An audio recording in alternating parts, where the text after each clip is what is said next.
or Facebook employees who were drunk, which makes sense, because if I worked for Facebook, I would be drunk all the time. Tech companies were not born enshittified.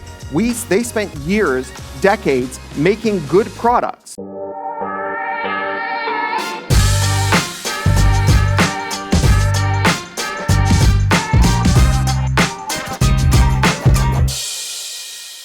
Hello. Hi. Nice to see you all. So a couple of years ago, I coined this term enshittification to describe how online platforms decay, and it describes a three-stage process. First, you have platforms that are good to their end users, but find a way to lock those end users in. So think of Google, which initially minimized ads and maximized the spend on engineering for high-quality search results. But as they were doing that, they were also buying their way to dominance. So that no matter which browser you used, no matter what mobile operating system you were using, no matter which carrier you had, you would always be searching on Google by default. So Google then spent tens of billions of dollars every year to make sure that no one would ever try a search engine that wasn't Google, thus locking their users in. So that is stage one, in which a platform is good to its end users, but also locks in those users. In stage two, platforms start to abuse their users in order to tempt in business customers. So for Google, obviously, that's advertisers and web publishers. So today, an ever larger fraction of a Google results page is given over to ads, and those ads are marked out with ever subtler, ever smaller type that says the word ad next to it.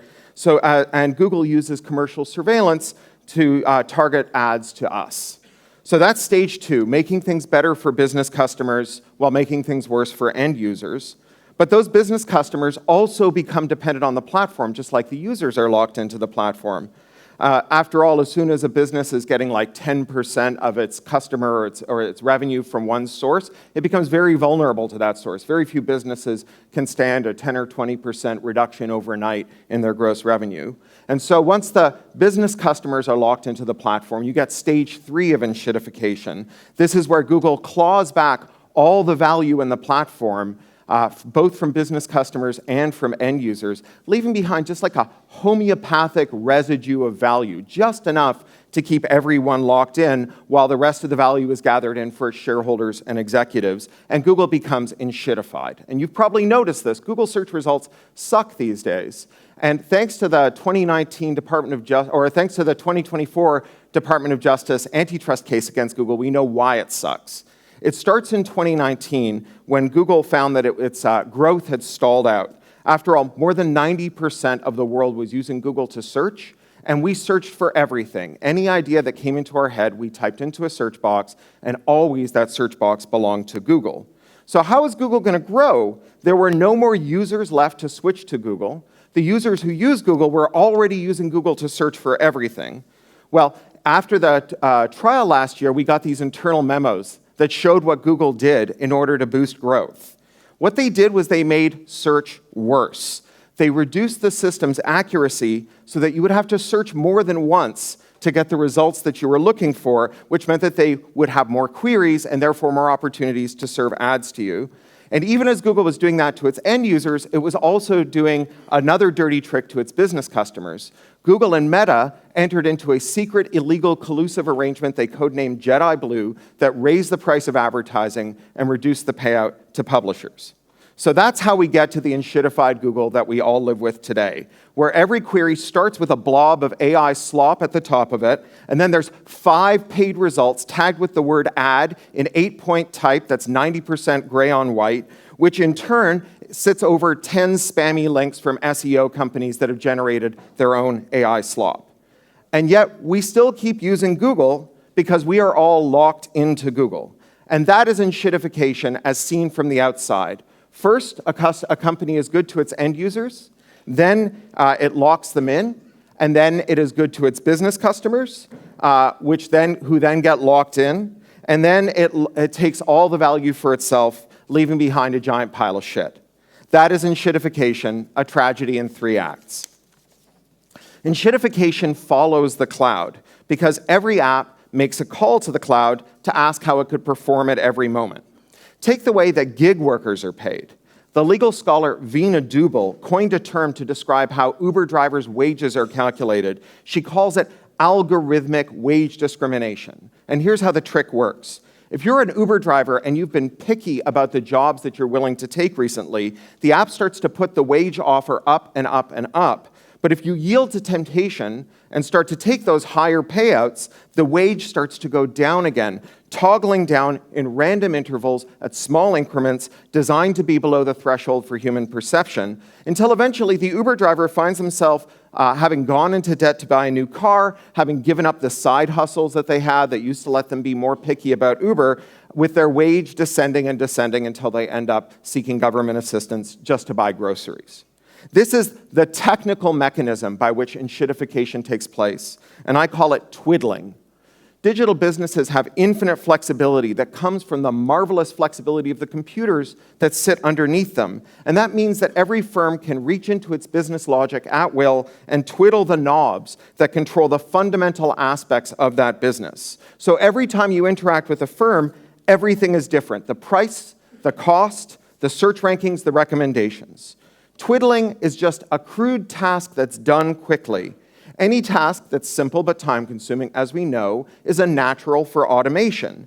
The wage theft of algorithmic wage discrimination would be unbearably tedious and labor-intensive and expensive to perform manually. No 19th century boiler room full of guys in green eye shades slaving over ledgers could do this. You need digitalization to do this. You need the cloud to do this. The bosses who are doing this, they're not more evil than the bosses we had 10, 20, or 100 years ago. These are just the same bosses with better tools. Digitalization, the weaving of cloud computing through a firm or a sector, enables the kind of twiddling that allows a firm to shift value around, from business users to end users, from end users back to business users, back to the shareholders and the investors, leaving behind nothing but a pile of shit. And every sector is moving to the cloud, which means that enshittification is coming to every sector. Which is why it's foolish to say, if you're not paying for the product, you're the product. This is a dead end. The surveillance capitalism idea says that companies like Apple are virtuous alternatives because Apple is charging us money and not attention, which means that they can treat us better. They don't have to exploit us. And that is a superficially logical idea. After all, in 2022, Apple did add a little checkbox to iOS that allows you to opt out of third-party surveillance, most notably the surveillance of Meta and its products, Facebook and Instagram. And 96% of Apple users ticked the "Don't spy on me" box. We have to assume the other 4% were either drunk or Facebook employees who were drunk, which makes sense, because if I worked for Facebook, I would be drunk all the time. Thank you. So on the face of it, it seems like Apple is not treating its customers like the product. But as this was going on, as the tick box for "Don't spy on me" was being added to iOS, Apple shipped another secret feature to iOS, a new way to spy on iOS users for Apple's own ad targeting service.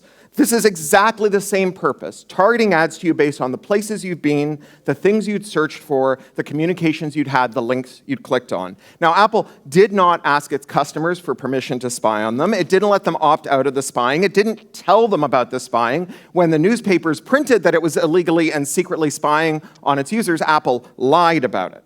So Apple treats its business customers, the app vendors, like they're the product. It takes 30 cents out of every euro that those app vendors bring in. That is 3,000% the normal payment processing fee.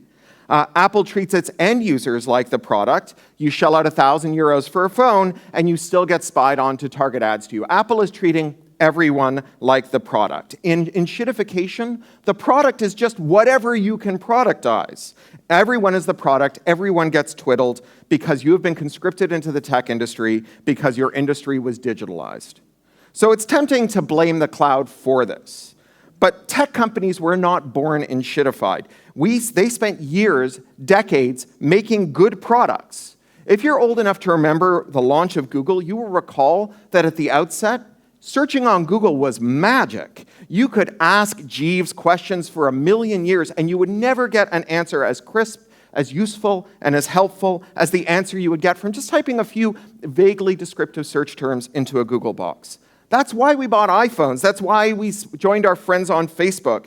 All of these services were born on the cloud. They could have enshittified at any time, but they didn't until they did, and then they all did it at once. Enshittification was not caused by changes to technology or the character of the people who ran technology firms. It was caused by changes to the policy environment. After all, social factors are far more important than the parameters of a technology. Social factors are the difference between a chime in your car that warns you when you've crossed the lane line and a system that tells your insurance company that you drifted out of your lane so they can add 10 euros to your insurance bill this month. We changed the rules of the game in living memory, but named parties undertook these changes. They were warned at the time about the likely results of these changes, and they today are very rich and very respected, and they have never faced any accountability for creating this crimogenic environment, which led to a vast enshittening of everything. And I think that there is some good news buried in this hypothesis, because if enshittification is the result not of a new kind of evil person or of the great forces of history bearing down on this moment to turn everything into shit, but rather the result of specific policy choices, then we can reverse those policies. We can make better ones. We can emerge from this moment, the enshittocene, and we can consign the enshitter to the scrap heap of history, making it a mere transitional state between the old good internet that we remember and a new good internet that we deserve. So let's talk about the kind of corporation that emerges when you create this crimogenic environment. Every firm wants to maximize profits. Every user you don't spend on suppliers, workers, or product quality is a euro you retain for executives and investors. But companies can't just charge infinity and pay nothing, because no one would work for them and no one would buy those products. Those market constraints act as a disciplining force on firms and the way that they treat the people that they buy and sell things from. And in tech, there are three constraints, three anti-enshittificatory sources of discipline that makes products and services better. Now, the first constraint, obviously, is the market. All other things being equal, a business that charges more and delivers less will lose customers to firms that are more generous about how much value they share with their customers, their suppliers, and their workers. This is the ideological basis of antitrust law, which is what our American cousins call competition law. And their first antitrust law came in 1890 with John Sherman's Sherman Act. And when Senator Sherman was stumping for this act, he said on the floor of the Senate, if we would not endure a king as a political power, we should not endure a king over the production, transportation, and sale of the necessaries of life. If we would not submit to an emperor, we should not submit to an autocrat of trade. Lacking competitors, companies become autocrats of trade. They become too big to fail, which makes them too big to jail, which means that they're too big to care. So what happened to that disciplining force of competition? Well, we killed it. Starting about 40 years ago, neoliberal economists adopted a radical new antitrust theory called consumer welfare. They threw out John Sherman's idea that we should be on the watch for autocrats of trade, and instead they installed a new idea that monopolies are presumptively efficient. They did this all around the world, in the EU, in the US, in the UK, and across Asia. And the idea was that if Google has a 90% search market share, which it does, then we should assume that Google is the best search engine ever, the best search engine possible, and that the only reason that a better search engine hasn't stepped in is that Google is so skilled, so efficient, that there is no conceivable way to improve on it. We can tell that Google is the best because Google has a monopoly, and we can tell that Google has a good monopoly because it is the best. So 40 years ago, we adopted this explicitly pro-monopoly policy, and 40 years later, we have monopolies. Monopolies in pharmaceuticals, beer, glass bottles, vitamin C, athletic shoes, microchips, cars, mattresses, eyeglasses, and of course, professional wrestling. The economists who conceived of those policies are still around today. They're still polishing their fake Nobel Prizes, teaching at elite schools, making billions of dollars consulting for blue chip companies. It's like we used to put down rat poison and we didn't have a rat problem, and then these guys told us to stop, and now rats are chewing our faces off, and there they are making these innocent faces saying, how can you be so sure that our anti-rat policies are responsible for the rat problems we have today? Maybe we are simply living in the time of the rat. Maybe sunspots caused rats to multiply beyond all measure. And if those rats then bought the rat poison factories and shut them down, well, so what of it? Shutting down rat poison factories after you've decided not to put down rat poison, that is economically rational. It is a Pareto optimal decision. Markets don't discipline tech companies because tech companies don't compete with their rivals. They buy their rivals. Now, that's a quote from Mark Zuckerberg, who famously said, "It is better to buy than to compete." Which is why Mark Zuckerberg bought Instagram for $1 billion when it only had 12 employees and 25 million registered users.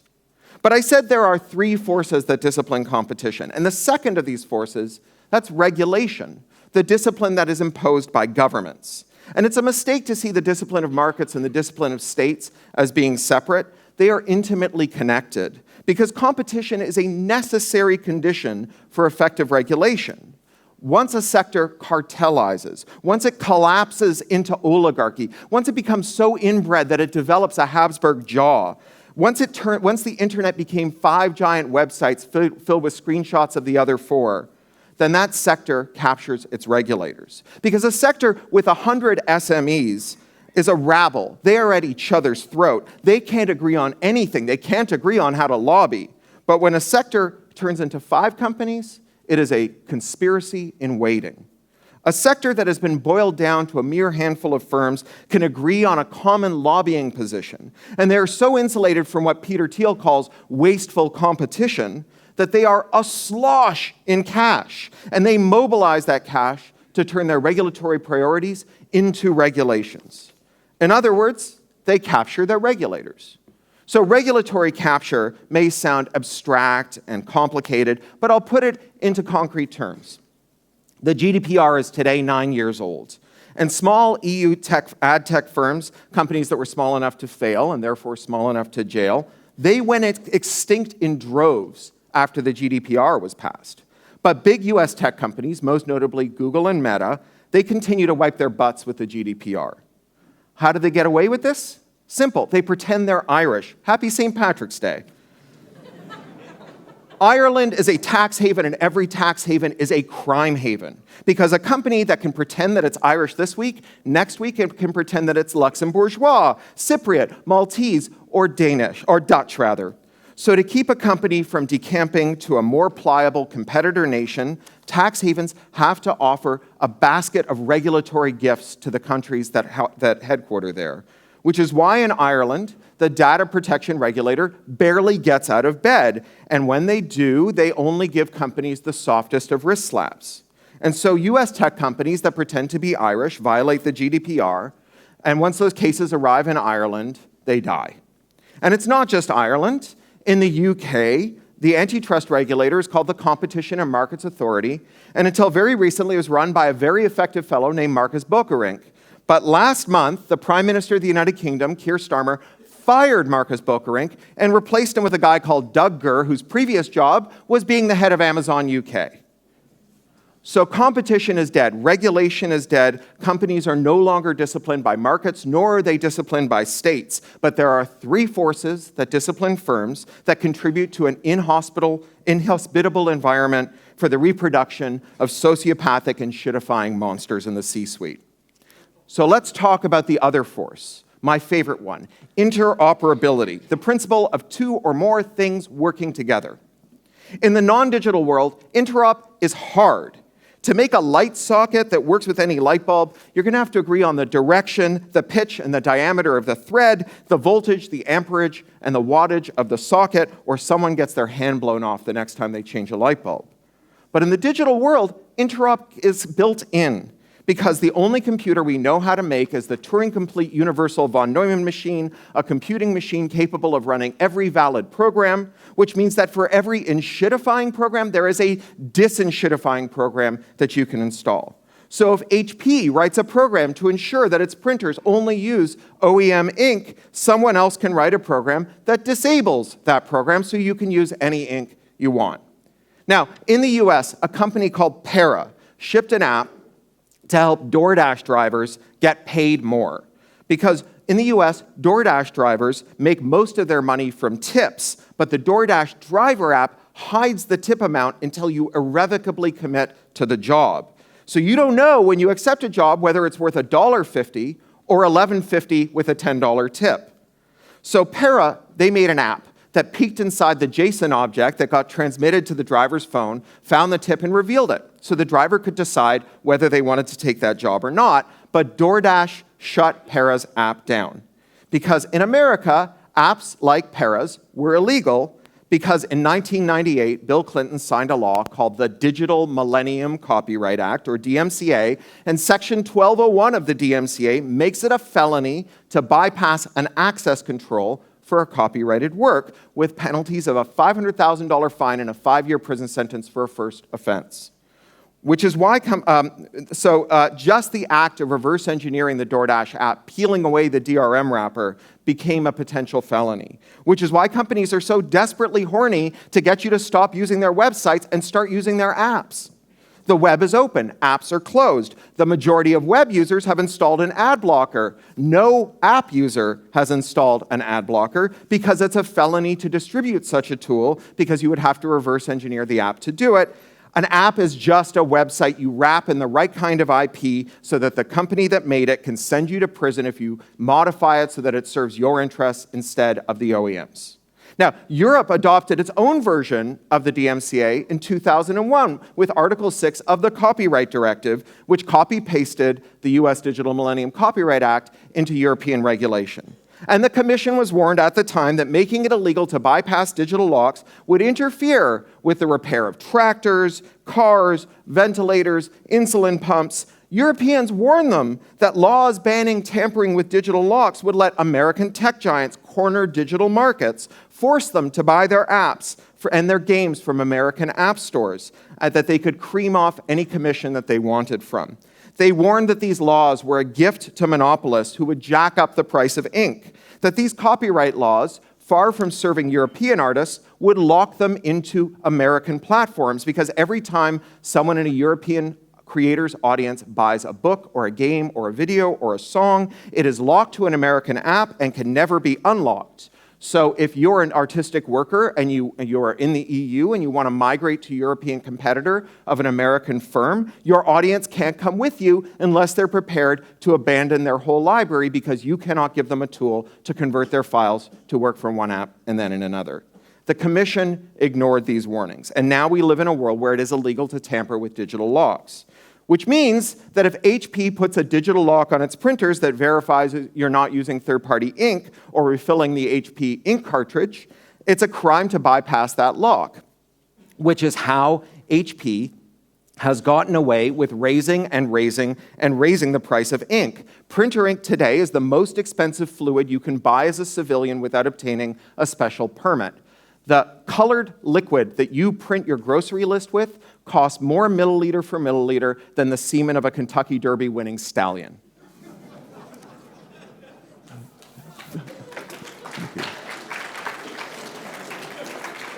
So that's the world the Copyright Directive gave us. A world where a farmer can't fix their tractor, an independent mechanic can't fix your car, where a hospital during the pandemic couldn't fix its ventilators. So we got monopolies. Monopolies capture their regulators. They get to ignore the laws they don't like. They prevent laws that might interfere with their predatory conduct from being passed. They mobilize IP laws so that they can wield government power to prevent new companies from entering the market.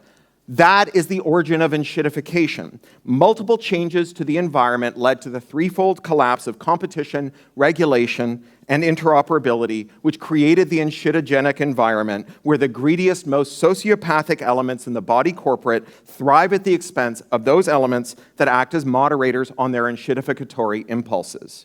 And until we fix that environment, the contagion will spread to other firms.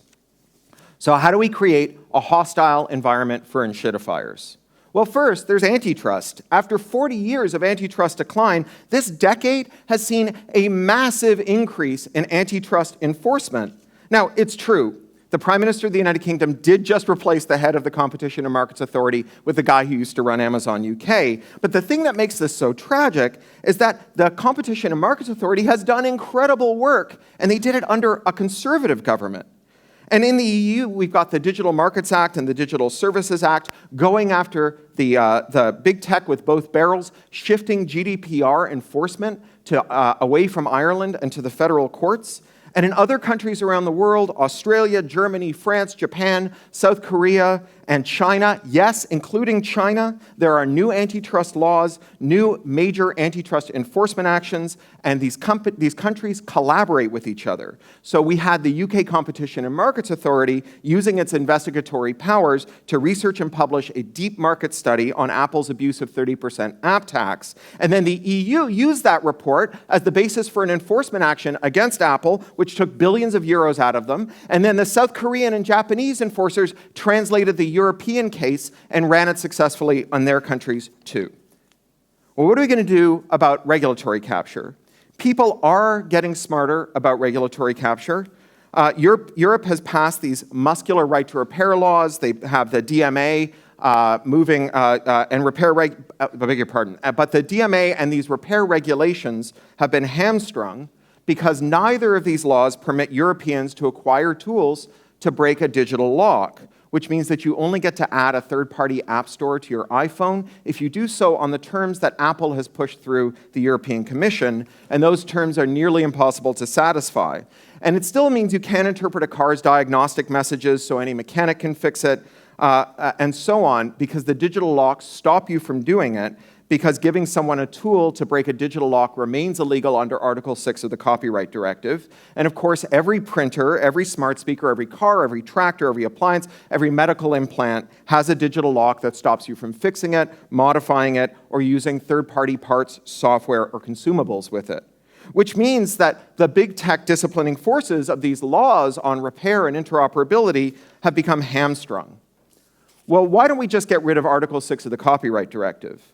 Well, to understand that, you have to understand why the Copyright Directive was passed in the first place. It was because the US Trade Representative said that if Europe wanted tariff-free access to American markets, they would have to pass this law.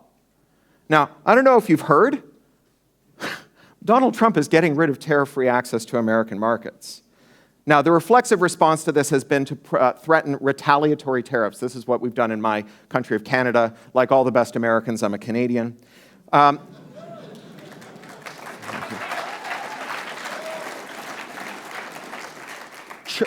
Retaliatory tariffs make every American good that you import more expensive for the people who live in your country, which is a very weird way to punish America. It's like Europe, it's punching itself in the face so hard that they hope that America says, ouch. You know what would be better? If the European Union laws that protect US big tech companies were abolished so that European competitors could step in.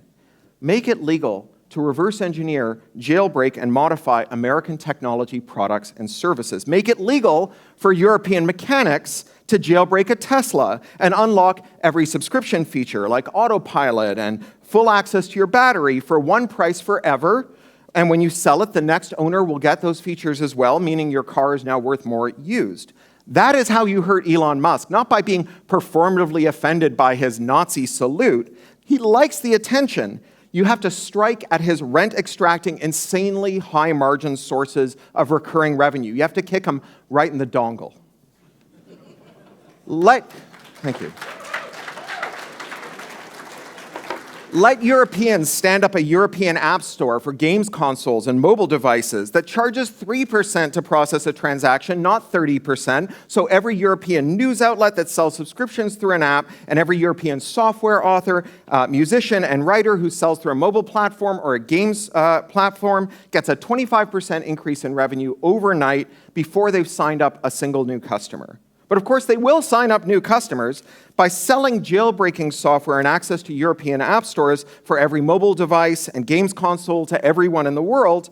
And by pitching every games publisher and app maker on selling through those European app stores to customers everywhere without paying the 30% tax to American monopolists, they could sell every mechanic in the world a €100 per month subscription to a universal diagnostic tool. And every farmer in the world could buy a kit that would let them fix their John Deere tractor. They would beat a path to your door.